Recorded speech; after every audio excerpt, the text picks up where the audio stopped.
Shalom, salam sejahtera, selamat pagi. Kita berjumpa kembali dalam saat teduh di program Mana Surgawi ini. Kita mengucap syukur atas berkat Tuhan di sepanjang malam hari yang sudah memelihara, menjaga kita. Dan kalau pagi hari ini kita boleh ada, semua karena kepercayaan Tuhan. Mari kita kembali datang menghampiri Allah. Kita meninggikan nama Tuhan.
Terima kasih Tuhan, sungguh Kaulah kami yang sangat baik Tuhan kami.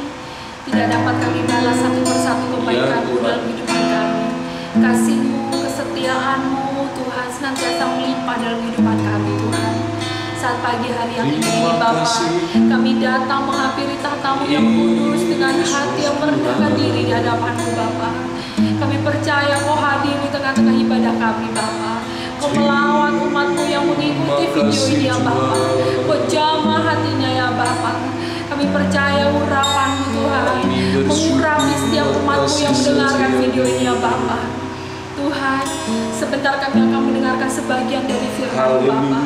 Gempurkan hati kami Bapa, agar benih firman yang kami boleh dengar pada malam hari ini Tuhan, kami boleh tertanam dalam hati kami, bertumbuh dan berbuah dalam kehidupan kami Tuhan. Terima kasih ya Bapa, terima kasih Roh Kudus. Bekerjalah, berkaryalah Roh Kudus dalam hati kami.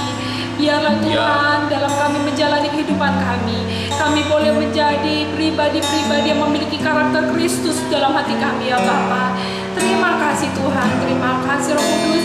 Pakai hamba-Mu ya Bapa, boleh lebih lagi Tuhan, dipakai oleh Engkau lebih lagi ya Bapa. Terima kasih Tuhan, terima kasih Roh Kudus Tuhan. Kami alaskan doa kami ini semuanya hanya di dalam nama Tuhan Yesus Kristus kami berdoa. Haleluya. Amin. Shalom, selamat pagi, salam sejahtera bagi kita semua. Nah, pada pagi hari ini kita akan kembali melanjutkan pembelajaran kita dari Injil Matius. Nah, 2 pertemuan yang lalu saya sudah menyampaikan pengantar yang memang tidak saya sampaikan terlalu akademis seperti kalau saya menjelaskan di ruang kuliah, tetapi sejauh mana itu bisa dipahami dan kita aplikasikan di dalam kehidupan kita sebagai orang percaya. Nah, saat ini kita akan membahas dari pasal yang pertama. Saya akan bacakan Injil Matius pasal yang pertama. Jadi saya membahas secara step by step karena waktunya juga tidak terlalu panjang. Yang penting Anda mengerti, memahami dengan benar. Injil Matius pasal yang pertama, ayat yang pertama saya bacakan. Inilah silsilah Yesus Kristus, anak Daud, anak Abraham. Nah, dikatakan di dalam pasal pertama, ayat yang pertama ini, inilah silsilah Yesus Kristus, anak Daud, anak Abraham. Injil Matius ini dibagi menjadi 28 pasal, dan pasal yang pertama Matius mengawali dengan silsilah Yesus Kristus.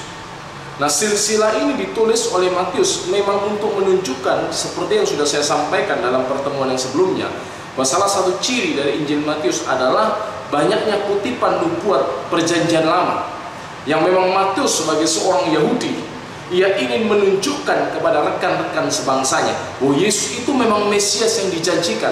Dialah juru selamat yang dinantikan, yang dinubuatkan oleh para nabi, yang sudah ditulis dalam kitab Taurat, yang ditulis dalam kitab nabi-nabi. Nah, karena itu di dalam pendahuluan atau awal dari Injil Matius, Matius menulis melalui pewahyuan dari Roh Kudus, inilah silsilah Yesus Kristus, anak Daud, anak Abraham. Jadi ini adalah silsilah kemanusiaan Yesus. Seperti kita tahu, dalam kodrat Yesus Kristus sebelum ia menjadi manusia, ia berkodrat ilahi.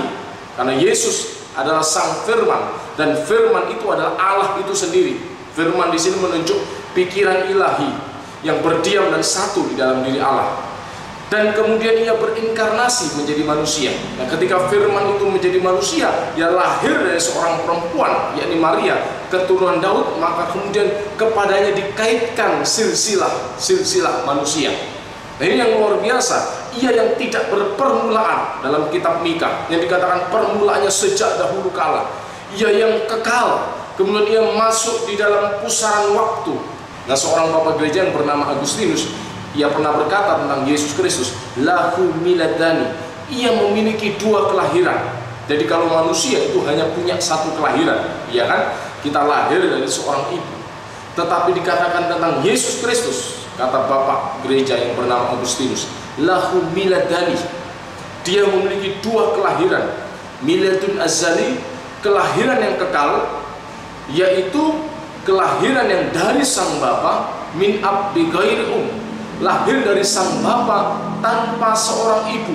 Ini menunjukkan kelahiran kekal. Keberadaannya sebagai sang firman, ia keluar dari sang bapa, ia berasal dari sang bapa tanpa seorang ibu, karena memang Allah itu tidak beranak dan diperanakkan. Qabla khulituhur, sebelum segala zaman. Kemudian dikatakan wa miladun, dan kelahiran yang lain, miladun akhor, kelahiran yang lain, kelahiran yang selanjutnya dilahirkan min dari seorang ibu, bighairi ab, tanpa seorang ayah. Ini menunjukkan kelahiran kemanusiaannya dari sang perawan Maria tanpa seorang laki-laki, tanpa ada hubungan seksual di dalamnya.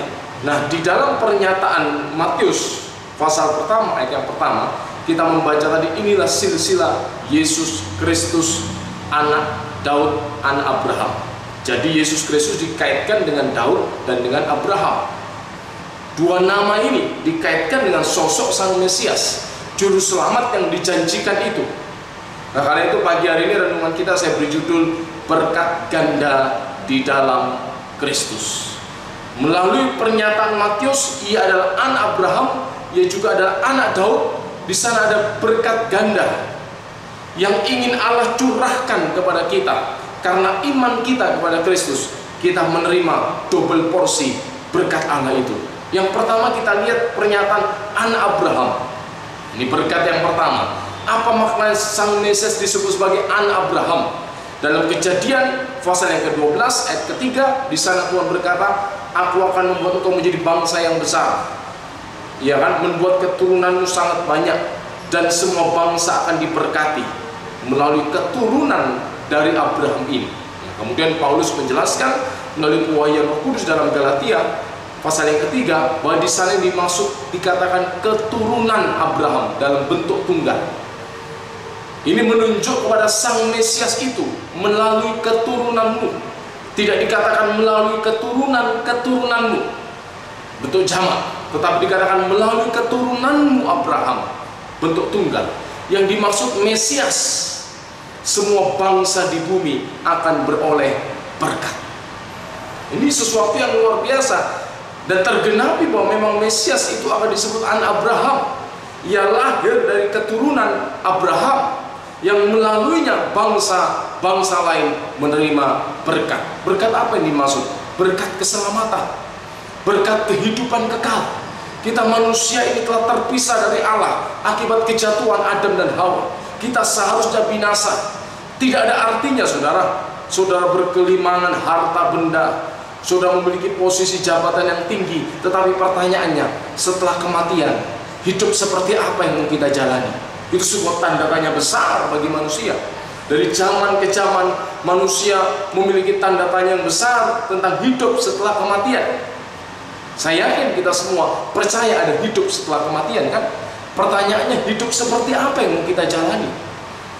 Hidup seperti apa? Apa hidup dalam kebahagiaan? Hidup dalam penuh sukacita abadi? Atau hidup dalam kesusahan penderitaan?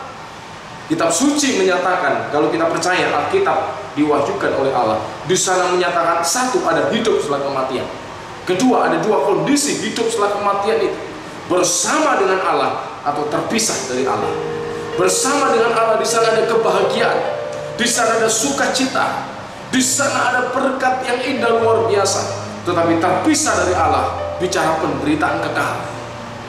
Tentu kita ingin menikmati kebersamaan dengan Allah dalam damai, dalam sukacita. Tidak ada lagi ratap tangis, tidak ada lagi air mata. Ini yang dirindukan oleh kita, dan Tuhan lebih rindu agar kita mengalami itu semua. Karena itu Sang Firman itu menjadi manusia. Ia datang ke dalam dunia untuk menganugerahkan keselamatan itu. Keturunan Abraham itu, yaitu Yesus Kristus, ia menganugerahkan berkat keselamatan.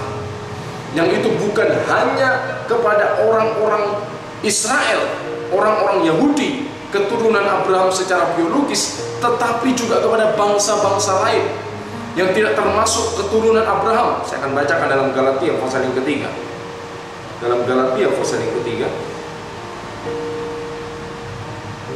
Galatia pasal yang ketiga ayat yang ke-29. Dan jikalau kamu adalah milik Kristus.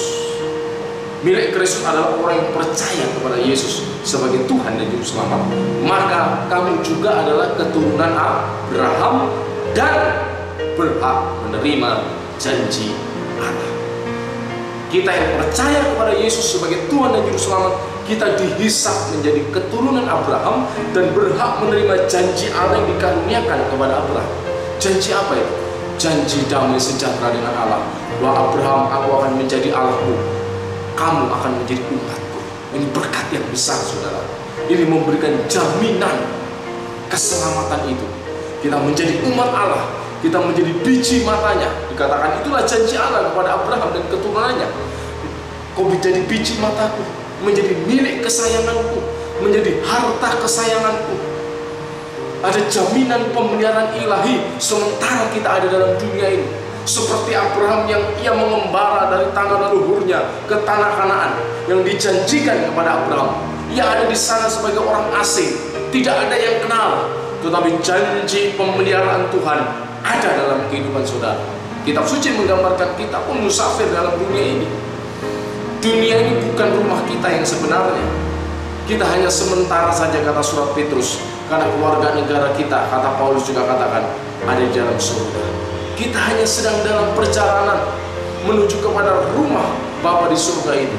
Dan di dalam dunia yang semakin carut marut, dunia yang semakin tidak menentu ini, Tuhan menyatakan pemeliharaannya atas umatnya. Ini berkat yang luar biasa yang diberikan kepada kita karena iman kita kepada Yesus, anak Abraham itu. Yang dimaksud anak di sini keturunan Abraham itu. Ini berkat yang pertama. Tetapi itu juga ada konsekuensi. Bukan hanya kita menjadi umat Allah seperti Abraham yang Tuhan berkata kepadanya, engkau menjadi umatku, aku menjadi Allahmu, engkau harus melakukan kewajibanmu kepadaku. Apa itu? Ketaatan, penghambaan, penyerahan diri, penyerahan hidup. Itu konsekuensi. Jadi bukan hanya kita aku mau menikmati janji Allah, aku mau menikmati berkat Tuhan, pemeliharaan Tuhan dalam dunia ini, janji akan hidup yang kekal. Tetapi hidup dalam dunia ini, seenak gue, apa yang gue mau lakukan, aku lakukan. Tidak peduli apa menjadi ketetapan Tuhan. No, Abraham tidak seperti ini. Dia menerima janji, tetapi ia juga tahu konsekuensi dari janji itu. Ketika dikatakan, kamu umatku, aku Allah, berarti ada ketaatan, ada pengabdian diri, penghambaan. Nanti saya akan bahas dalam kesempatan-kesempatan ini tentang ibadah yang sejati. Bukan ritualitasnya, bukan ibadah itu kita sudah bertepuk tangan, mengangkat tangan, bersujud. No, itu hanya ekspresi lahiriah dari ibadah. Tetapi ibadah yang sejati apa? Sebuah penghambaan diri, ketaatan total kepada kehendak Allah, penyerahan diri kepada Dia sebagai sang pemilik hidup kita. Jadi berkat yang pertama yang kita terima melalui pernyataan yang dituliskan oleh Matius, inilah silsilah Yesus Kristus, anak Daud, anak Abraham. Sebagai anak Abraham kita menerima berkat kehidupan kekal, berkat keselamatan, dan jaminan pemeliharaan di dalam dunia ini, jaminan penyertaan Allah. Seperti dikatakan Paulus, kita di dalam dunia ini dulu tanpa Kristus, tanpa Allah, tanpa pengharapan, tidak punya janji. Berarti sebaliknya sekarang kita yang dimiliki dan memiliki Kristus, di dalam dunia ini kita berjalan bersama Allah, kita berjalan bersama Kristus. Ada janji-janji Allah dalam hidup kita. Karena itu apa yang saudara takutkan? Apa yang saudara khawatirkan hari-hari ini? Di tengah situasi pandemi, di tengah ketidakpastian yang sedang dialami oleh dunia ini, ada Tuhan, namanya tetap sama. Dia Immanuel, Allah yang bersama-sama dengan kita. Karena itu jalani hari-harimu dengan penuh kepastian, dengan penuh keyakinan akan kesetiaan Tuhan. Yang kedua, pernyataan Matius, Yesus adalah anak Daud. Nah, kalau bicara anak Daud, sangat erat kaitannya dengan kerajaan. Mesias itu juga disebut sebagai anak Daud. Tuhan pernah berkata kepada Daud dalam 2 Samuel pasal 7, aku akan mengokohkan kerajaanmu, maka turunanmu akan kekal, kerajaannya tidak berkesudahan. Ini maksud adalah sang Mesias yang nanti ketika ia datang ke dalam dunia ini, ia menjadi raja di atas segala raja. Bukan hanya raja dalam lingkup orang-orang Israel saja. Kalau Anda membaca dalam Daniel pasal yang ke-7, nubuatan tentang sang anak manusia, dikatakan kepadanya dikaruniakan kuasa yang menjadi raja. Bangsa-bangsa akan takluk kepadanya, akan sujud kepadanya. Berbicara Yesus sebagai raja di atas segala raja, sebagai Mesias, sang anak Daud. Ini bicara otoritas yang dipulihkan. Manusia dulu diciptakan dengan otoritas yang luar biasa. Kalau kita melihat tingkatan otoritas di alam spiritual, yang pertama adalah Allah sejak awal penciptaan, Allah, manusia di tempat kedua, ketiga malaikat, keempat baru roh jahat, iblis. Tetapi setelah manusia jatuh ke dalam dosa, tingkat otoritas rohani itu berubah. Allah, malaikat, iblis, manusia berada di posisi yang terbawah. Tetapi Tuhan memulihkan melalui kedatangan Yesus. Manusia dipulihkan keberadaannya. Manusia dikembalikan pada posisi yang semula ketika Allah menciptakannya, penuh kemuliaan, penuh kuasa. Ini bicara otoritas yang Tuhan karuniakan kepada mereka yang menjadi pengikut Kristus. Otoritas rohani terhadap kuasa-kuasa gelap. Artinya kita tidak boleh lagi takut kepada ancaman, kepada dominasi kekuatan-kekuatan jahat, karena Tuhan sudah memberikan kuasa dan wewenang kepada kita sebagai anak-anaknya. Apa aplikasinya? Artinya kita tidak perlu takut terhadap kuasa-kuasa setan. Santet mungkin, tenung, ada orang yang iri, sirik dengan pekerjaan kita, kemudian ia ingin menyantet kita, ia ingin menyerang kita dengan cara-cara yang tidak kelihatan, tidak kasat mata, tidak perlu takut. Karena kita diberikan otoritas atas segala kekuatan-kekuatan jahat itu. Tentu sejauh kita memiliki relasi dengan Kristus, ketika kita terlepas dari Kristus, kita tidak lagi memiliki otoritas rohani itu. Karena itu pastikan diri Anda tetap melekat kepada Dia, sang pokok anggur. Sang pokok anggur itu yang mengalirkan energi hidup kepada kita sebagai anak-anaknya, sebagai carang-carangnya. Dua berkat ganda ini dalam Kristus telah kita terima ketika kita menjadi percaya kepada Dia. Yang pertama adalah berkat keselamatan hidup kekal dan pemeliharaan dalam dunia ini. Tetapi ada tanggung jawab. Kita menjadi umat Allah, hidup dalam penyerahan diri, hidup dalam ketaatan kepada Allah. Yang kedua, berkat apa yang kita terima di dalam Kristus, Ia sebagai sang anak Daud, berkat pemulihan otoritas rohani. Kita berada di atas roh-roh jahat, penguasa-penguasa kegelapan itu, dan kita diberi kuasa atas mereka sejauh kita telah melekat kepada Dia, sang pokok anggur itu. Karena itu jangan takut kepada segala intimidasi dari roh jahat. Arahkan hidupmu kepada Kristus. Kata surat Yakobus, tunduklah kepada Allah. Kita tetap tunduk kepada Allah. Kata surat Ibrani juga dikatakan, kata surat Petrus maksud saya, dan lawanlah Dia dengan iman yang teguh. Jalani hari-harimu dengan penuh sukacita, dengan penuh pengharapan, karena Dia senantiasa ada bersama kita. Saudara memiliki berkat ganda di dalam Kristus Yesus sebagai sang Mesias, anak Abraham, anak Daud. Tuhan Yesus memberkati. Mari kita berdoa. Bapa Surgawi, terima kasih buat firman kebenaran-Mu yang sudah kami dengar pada pagi hari ini. Kiranya membekali kami menjalani hari ini dengan penuh kekuatan dan sukacita dari Tuhan. Kau berkati, Kau sertai aktivitas umat-Mu di sepanjang hari ini ya Tuhan. Dalam nama Yesus kami berdoa dan mengucap syukur. Amin. Tuhan Yesus memberkati.